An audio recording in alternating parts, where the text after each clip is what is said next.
Question number 1 जिसमें उन्होंने हमें फैन, हीटर और एलईडी के रेजिस्टेंस गिवन किया और उसके वोल्टेज गिवन किया। हमने उसकी इक्विवेलेंट रेजिस्टेंस फाइंड करनी है और हमने करंट फाइंड करना है कि फैन, हीटर और एलईडी में कितना पास हो रहा है। अगर हम इस सर्किट को नोट करें तो ये एक सीरीज का सर्किट बन रहा है। तो यहाँ पे हम इक्विवेलेंट रेजिस्टेंस फाइंड आउट करने के लिए सीरीज रेजिस्टेंस का फार्मूला लगाएंगे। इन सारे रेजिस्टेंस को सम अप करेंगे तो हमारे पास आएगा 30 ओम। अब करंट फाइंड करना है हमने फैन में, हीटर में और एलईडी बल्ब में। तो करंट के लिए हमारे पास फार्मूला होता है I is equal to V/R। Fan के लिए हम 6 ओम ले लेंगे और 12 से 6 को डिवाइड करेंगे तो 2 एम्पियर आ जाएगा। हीटर के लिए 10 और एलईडी के लिए 18 और हमारे पास ये करंट्स आ जाएंगे जो इनके अंदर से पास कर रहे हैं। क्वेश्चन नंबर 2, हमारे पास 3 रेजिस्टेंस कनेक्ट है पैरेलल में। इसका सर्किट पैरेलल है। हमने बस रेजिस्टेंस फाइंड करनी है टोटल। रेजिस्टेंस का फार्मूला होता है पैरेलल के लिए 1/R equivalent is equal to 1/R1 and up to so on. हम अपनी वैल्यूज पुट करेंगे 8, 12 और 13 और हमारे पास आंसर आ जाएगा 3.789 ओम। क्वेश्चन नंबर 3, डिवाइस है जिसकी रेजिस्टेंस 10 ओम है, 12 वोल्ट के पावर सोर्स के साथ कनेक्ट है। हमने पावर कंजप्शन फाइंड आउट करनी है इस डिवाइस की।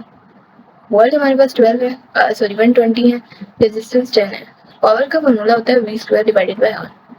तो हम अपनी V और R की वैल्यूज पुट करेंगे। 12 का स्क्वायर ले लेंगे और 10 का नीचे डिवाइड करेंगे और हमारे पास आंसर आ जाएगा 1440 वोल्ट। क्वेश्चन नंबर 4 है जिसमें एक लाइट बल्ब है जिसकी पावर रेटिंग यानी P हमारे पास 60 वाट है और 5 आवर्स टाइम है। हमने कैलकुलेट करनी है एनर्जी जो कि लाइट बल्ब ले रहा है, कंज्यूम कर रहा है। फॉर्मूला लगाएंगे E is equal to P into T और आंसर आ जाएगा हमारे पास 300 वाट। क्वेश्चन नंबर 5 जिसमें हमारे पास 100 आइडेंटिकल सेल्स कनेक्ट है सीरीज में। ईच की EMF 0.2 वोल्ट है, 0.2 वोल्ट्स है। अब इसके अंदर रिजल्टेंट EMF कितनी होगी अगर तो ये सीरीज में कनेक्ट हो और फिर ये पैरेलल में कनेक्ट हो। तो सीरीज में हम 100 आइडेंटिकल सेल्स को अपने 0.2 वोल्ट से मल्टीप्लाई कर देंगे, लेकिन पैरेलल में हम EMF को मल्टीप्लाई नहीं करेंगे क्योंकि जितने मर्जी आइडेंटिकल सेल्स लगे हों इसकी EMF को पैरेलल के अंदर कोई भी चेंज नहीं होता, कोई भी फर्क नहीं पड़ता। तो क्या करेंगे हम सीरीज में इसको मल्टीप्लाई कर देंगे जबकि हम पैरेलल में EMF रिमेन्स कांस्टेंट, जितना पहले था उतना ही रहेगा। क्वेश्चन नंबर 6, सर्किट गिवन है हमें जिसमें हमने टोटल रेजिस्टेंस फाइंड करनी है from point A to B। हमारे पास 4 ओम सिर्फ और सिर्फ सीरीज में लगा हुआ है, ये सारे पैरेलल में लगे हुए हैं। तो हम क्या करेंगे, हम R इक्विवेलेंट फाइंड करेंगे पैरेलल का फार्मूला लगा के और हमारे पास आंसर आ जाएगा 1.2 ओम। टोटल निकालेंगे पैरेलल प्लस सीरीज करके। सीरीज में हमारा 4 ओम लगा था और 2 + 3 करके जो हमारे पास आंसर आया वो 1.2 था। तो टोटल हमारे पास आ गया 6.73 ओम। क्वेश्चन नंबर 7 जिसमें हमने पावर कंज्यूम फाइंड करनी है, करंट फाइंड करना है, इलेक्ट्रिकल एनर्जी फाइंड करनी है जो इस बल्ब में से पास हो रही है, जिसकी हमें वोल्टेज गिवन की हुई है और रेजिस्टेंस गिवन की है। पावर कंज्यूम फाइंड करने की V²/R से हमारे पास आ जाएगा 288 वाट। करंट फाइंड कर लेंगे I is equal to V/R के फॉर्मूले से, ठीक है। और एनर्जी फाइंड कर लेंगे हम अपने इस फॉर्मूले से P इंटू T और हमारे पास आंसर आ जाएगा 1440 वाट। क्वेश्चन नंबर 8 है जिसमें हमने इस सर्किट की टोटल रेजिस्टेंस फाइंड करनी है। अब ये जो 12.5 और 12.5 के दो लगे हुए हैं ये हमारे पास पैरेलल में है और ये जो लगा हुआ है हमारे पास सीरीज में लगा हुआ है, देख के अंदाजा हो रहा है। और ये हमारे पास 10 वॉट्स हमारे पास इसकी वोल्टेज के लिए।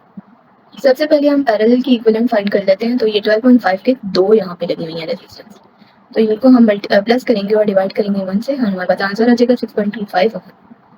सीरीज को ऐड करेंगे तो हमारे पास ये दो सीरीज में एक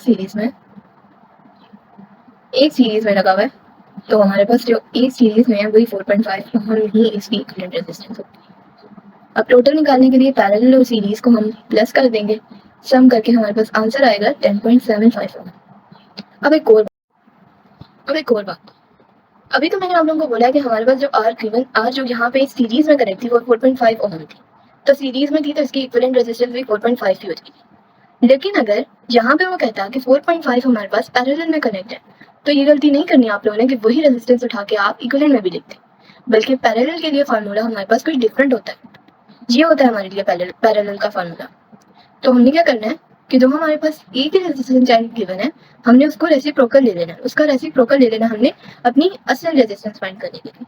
तो पैरेलल के लिए ऐसा नहीं होगा कि जो रेजिस्टेंस उसमें कनेक्ट थी, चाहे एक ही थी, वो वही इक्विवेलेंट रेजिस्टेंस आएगी, बल्कि पैरेलल में इसका रेसिप्रोकल लेंगे, और जो इसका रेसिप्रोकल आएगा वही हमारे पास पैरेलल की रेजिस्टेंस होगी। सीरीज के लिए इससे मुख्तलिफ होता है, क्योंकि सीरीज का फॉर्मूले में हम डिवाइड नहीं करते रेजिस्टेंस को, यहाँ पे हम डिवाइड करते हैं। तो इस बात को जहन में रखना है।